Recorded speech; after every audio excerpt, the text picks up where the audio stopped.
હવે આગળ વાત એસઆઈઆરનું દર્દની।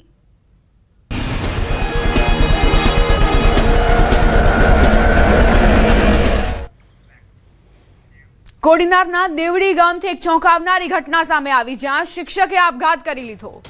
આપઘાત પહેલા શિક્ષકે એક સ્યુસાઇડ નોટ લખી છે। સ્યુસાઇડ નોટમાં એસઆઈઆરની કામગીરીથી ત્રસ્ત હોવાનો ઉલ્લેખ તેણે કર્યો। પરિવાર અને શિક્ષક સંઘે કહ્યું છે કે બીએલઓની કામગીરીને લઈ શિક્ષક ડિપ્રેશનમાં હતા। શિક્ષકના આપઘાત બાદ શિક્ષક સંઘે બીએલઓની કામગીરીનો બહિષ્કાર કર્યો। કોડીનાર સહિત રાજ્યભરમાં કામગીરીનો બહિષ્કાર કરવામાં આવ્યો છે।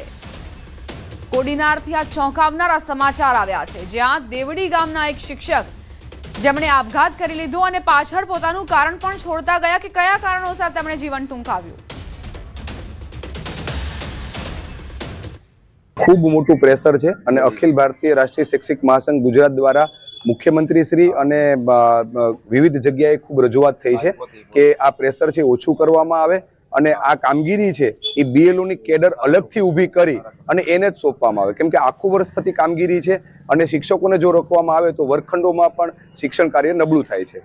સીધું કામગીરી અમને થોપી દેવામાં આવી છે। 5 દિવસમાં મેપિંગ કરો અને 15 દિવસની અંદર તમે ઘરે ઘરે સુધી ફોર્મ પહોંચાડી દો અને પાછા ફોર્મ કલેક્ટ કરી લો। એ ફોર્મને ભરવાના, એ ફોર્મને ઓનલાઈન કરવાના। ઓનલાઈનમાં એક તો તમારી વેબસાઇટ પૂરેપૂરી ચાલતી નથી, એમાં વારંવાર વેબસાઇટ આઉટ થઈ જાય।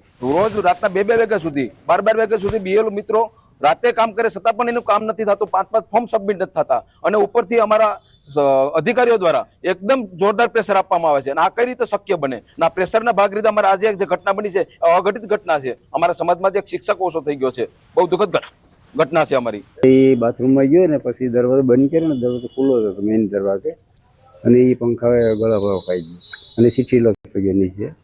એ મને તો ખબર નથી, પછી બીજામાં એના ઘરવાળા જોઈ ગયા કે આ ચીઠી લખેલી છે। ચીઠીમાં એ આ બદરી યાદીની કામગીરી છે ને એને બોધરેશન આ પગલું હું ભરું। બીએલઓની કામગીરી કરતા શિક્ષકના સુસાઇડ મામલાને લઈ બીએલઓની સુસાઇડ નોટ બાદ સોશિયલ મીડિયામાં મેસેજ વાયરલ। બીએલઓ ગ્રુપનો મેસેજ વાયરલ થતા ખળભળાટ મચ્યો। રાત્રે 12 વાગ્યા સુધી બીએલઓને એસઆઈઆર કામગીરી માંગશે। જિલ્લા ચૂંટણી અધિકારીના નામનો મેસેજ વાયરલ થયો। સાથે જ તમામ બીએલઓએ જાગીને મોડે સુધી કામ કરવાની પણ સૂચના અપાઈ।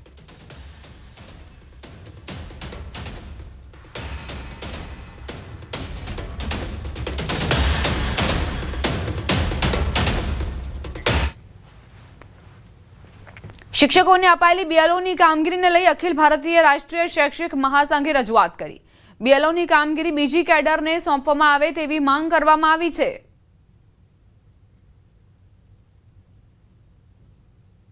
જે પણ પ્રકારની જે કામગીરી ઓનલાઈનની જે સિસ્ટમ છે, જે ડેટાબેઝ ધીમી ગતિએ ચાલી રહ્યો છે, જે ઓનલાઈન એસઆઈઆરની જે કામગીરીની પદ્ધતિ છે એ અન્ય કેડરમાં સુપ્રત કરવામાં આવે અને જે પણ આની પાછળ જે ભાગીદાર જે છે, આ મૃત્યુની પાછળ જે ભાગીદાર જે અધિકારીશ્રીઓ જે છે એમની સામે સખતમાં સખત એમની સામે એક પગલાં લેવામાં આવે અને ત્યાર પછી જે 3 અમારા શિક્ષક સમાજની અંદર 3 શિક્ષકો મૃત્યુ પામ્યા છે, દેવલોક થયા છે, એમને 1 કરોડની સહાય આપવામાં આવે એવી અખિલ ભારતીય રાષ્ટ્રીય શૈક્ષિક મહાસંઘની માગણી છે।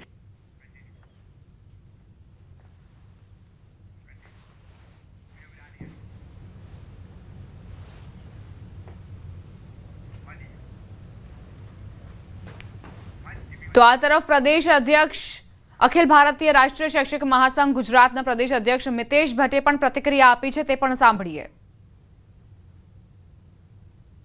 જે કોઈ પણ જવાબદાર હોય તેની ઉપર પગલાં ભરવામાં આવે। શિક્ષકના પરિવારને 1 કરોડ રૂપિયાની સહાય ચૂકવવામાં આવે।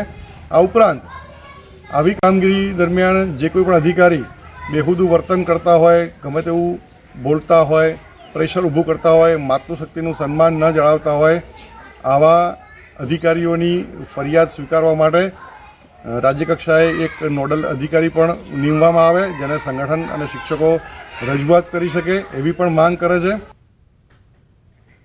રાજકોટથી સમાચાર। ગીર સોમનાથમાં બીએલઓની આત્મહત્યાનો મામલો। કોંગ્રેસ નેતા હિમાંગ વસાવડાનું નિવેદન। બીએલઓની કામગીરી માટે મોટાભાગે શિક્ષકોને જવાબદારી સોંપવામાં આવી છે।